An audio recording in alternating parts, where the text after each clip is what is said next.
Redfire is an Intamin launch coaster of ViaSea in Istanbul, Turkey. This is a clone of iSpeed or Mirabilandia, just with lap bars. This layout is essentially a greatest hits of Intamin roller coasters, featuring a launch, extreme airtime, rapid directional changes, and quick inversions. But this ride has a fatal flaw. It has a capacity of just 60 riders per hour. Yes, you heard that right. In this review, I will discuss what may be the world's least efficient major roller coaster, Redfire. Maverick opened at Cedar Point in 2007 as the first Intamin Blitz coaster. This was a dynamic launch coaster featuring intense forces and wild directional changes. The second such coaster opened in 2009 at Mirabilandia and iSpeed. This is still the tallest and fastest roller coaster in Italy. Flash forward to 2013, Via Development opened a theme park in downtown Istanbul called Vialand. For the 2014 season, they opened a custom Intamin Blitz coaster in Nefeskessen. This was a shorter layout, but it had an awesome view of the city and good elements. In 2015, Via Development opened another theme park across town in ViaSea. This would open with yet another Intamin Blitz coaster, but this one would not have a unique layout. It would instead be a clone of iSpeed. Like the original, Redfire would have red track, and that is very fitting given the name. I think the ride itself looks nice, just do not expect any theming. Worse, there's some junk around the launch and a bird's nest embedded in the track. This station also is not anything special. I had time to notice all this because the coaster barely ever cycles. Waiting for this coaster is downright painful. For one, it has short trains. The trains seat just 12 riders, as it is comprised of 3 cars with 2 rows of 2. Adding insult to injury, the back row was closed during my visit. Not sure if that was due to maintenance or overspeeding. The park owns 2 trains, but they only ever run one. Running 2 would not make a difference with how the coaster is operated. Many rides at this park have a mandatory 10-minute waiting period in between ride cycles. It does not matter if you visit on a weekday or weekend, whether the park is empty or busy. Many rides have a sign posted in the station so guests understand why they're waiting around and don't get frustrated at the staff members. I'm not sure if this is for power, maintenance, or cost purposes, but Redfire is one of those rides. What's baffling is that Vialand, which again is operated by the exact same company, does not have this policy on any ride. It is specific to just ViaSea. I visited on a Saturday afternoon after Vialand, so the park already had a decent crowd. There were just 70 people ahead of me in line, yet it took 1.5 hours to board. The ride cycled just 5 times per hour, so with the closed back row, it was accommodating just 50 riders per hour. To put that into perspective, that is in the ballpark of upcharge attractions like slingshots and sky coasters. What's terrifying is that this coaster has a physically large queue, and I only waited in the last part of it. I doubt if it has ever been completely full, but if it ever has, I honestly think a full queue could cover most of this park's operating hours, given how they run this ride. If you're able to, try to arrive at park open and rope drop this coaster before it builds up a queue. And better, try to visit on a weekday. I imagine you'll encounter less crowds on a weekend like I did. Then in case you're wondering, there is no skip the line pass available at this park. At the end of the queue, the crew admits just enough people to fill the train. Seating is on a first come basis. I'm not sure if you're allowed to wait an extra cycle if the row you want is already occupied though. That is because the crew called for a single rider and was able to bypass a few groups. They were very good about doing this. In general, the crew was awesome. They checked restraints quickly once the waiting period was over, and they'll even put your GoPro on the train's mount if you ask nicely. I had planned to do this on my second ride to capture a reverse POV. I hooked the GoPro up and sat in the train, but the coaster unfortunately broke down for the remainder of the night. With iSpeed, I thought the back car was a smidge better. I suspect the same would be the case with Redfire, but there is not a bad seat no matter where you end up. Once seated, riders are secured by overhead lap bars. This was an upgrade over the early Blitz coasters, which featured more traditional over-the-shoulder restraints. iSpeed was one of those rides. This could result in some headbanging on the rapid transitions. The lap bars in Redfire offer a more comfortable and freeing ride experience. These ones have a more slender design than Intamin's latest thrill coasters. You can find these restraints on some of Intamin's 10 inversion coasters like Sick at Flamingo Land, and also on the Intamin roller coasters at the American Dream Mall. I think their current lap bars are a bit more comfortable, because they better spread out the forces over your legs. But Redfire's restraints are still nice. It just shows how Intamin took something great and made it even greater on their newer coasters. One other note before breaking down the layout: you cannot wear glasses on this attraction, even if you have an athletic strap. That was the case with almost every thrill ride in Turkey. Now it is time for me to break down the layout. Due to the long wait and breakdown, I only got one ride in Redfire in the second row.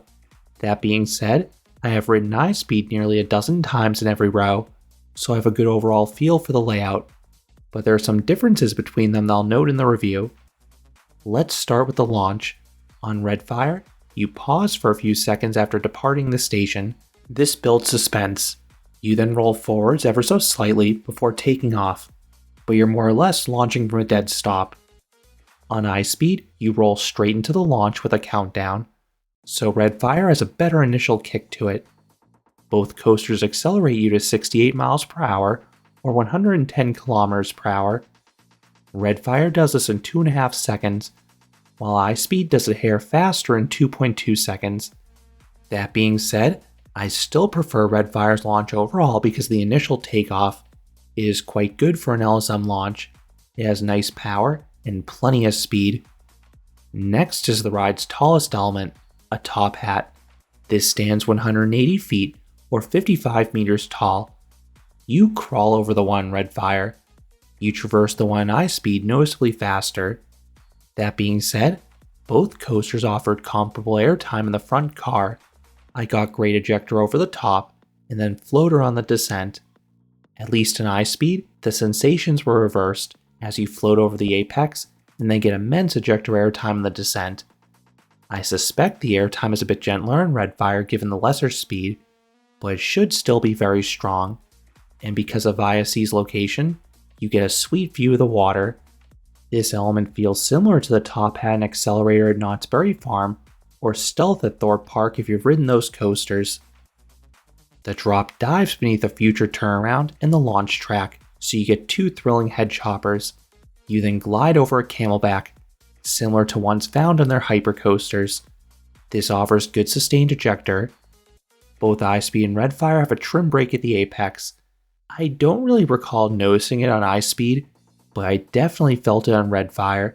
It prematurely cuts off the airtime and takes away some speed, which impacts the later elements. Next is a rapid S-twist. Similar to the ones on Pantherian, it abruptly snaps your body sideways. This transition is so abrupt and violent that it somehow causes an ejector pop as well. This is much better on Redfire because you have just lap bars. On iSpeed, you have over-the-shoulder restraints, so you need to lean into the element to avoid chopping your neck. This leads into a low turn. It is fast, with solid sustained positive Gs. It is the best moment on the ride for this type of force. This leads directly into an S-hill. This reminds me of the one in Ride of Steel, as it offers a robust pop of ejector airtime. Immediately afterwards is a barrel roll. This is quick, so it has great whip and laterals. It is profiled in a way that you still get some hang time. I do recall the element being a bit more violent in iSpeed though. You navigate it faster there, so it feels more out of control. You then suddenly bank right and have a shallow drop back down to ground level. This offers a modest pop of airtime. Next is a banked turnaround that feels sort of like a junior Immelman. It has decent Gs in the entry. Then, you feel faintly floaty and disoriented over the top due to the speed loss and banking. It is kinda hard to explain how I felt, but it's fun. You then bank right and have the second inversion.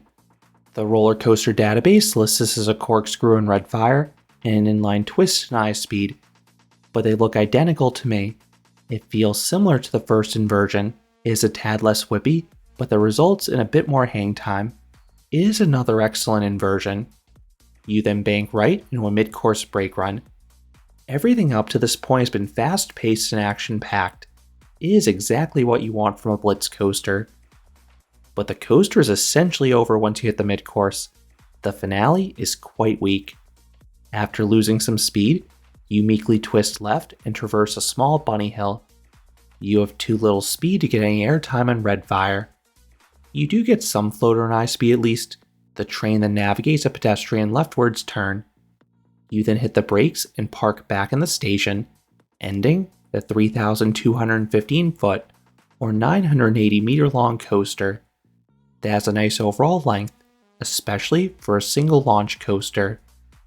In terms of smoothness, this coaster is glass smooth.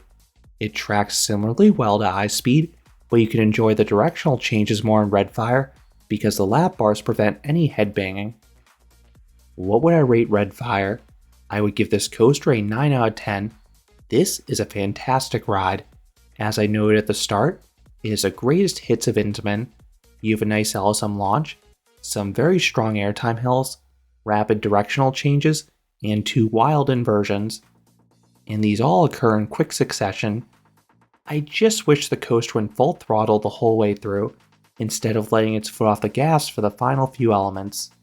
Now my score only looks at the coaster itself. The worst aspect about this coaster by far is the capacity. It is miserable trying to get on this ride due to the 10-minute waiting period in between the trains. This is the best coaster in Istanbul, but I think the nearby Nefes is the better overall experience. Is Nefes shorter? Yes, but the elements it has feature good power, and I was able to ride that coaster 8 times on a Saturday no less, in the same time it took to ride Redfire once.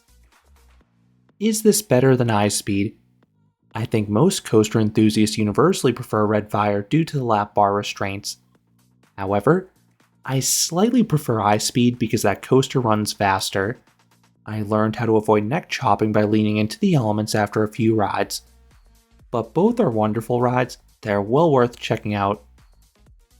Those are my thoughts on Redfire at ViaSea. What are your thoughts on this coaster? If you went out to ride it, how long did you have to wait? Let me know down in the comments. If you enjoyed this review, I would appreciate it if you gave this video a like, and you consider subscribing, because there'll be a lot more roller coaster and amusement park videos here at Canopy Coaster. Thanks for watching.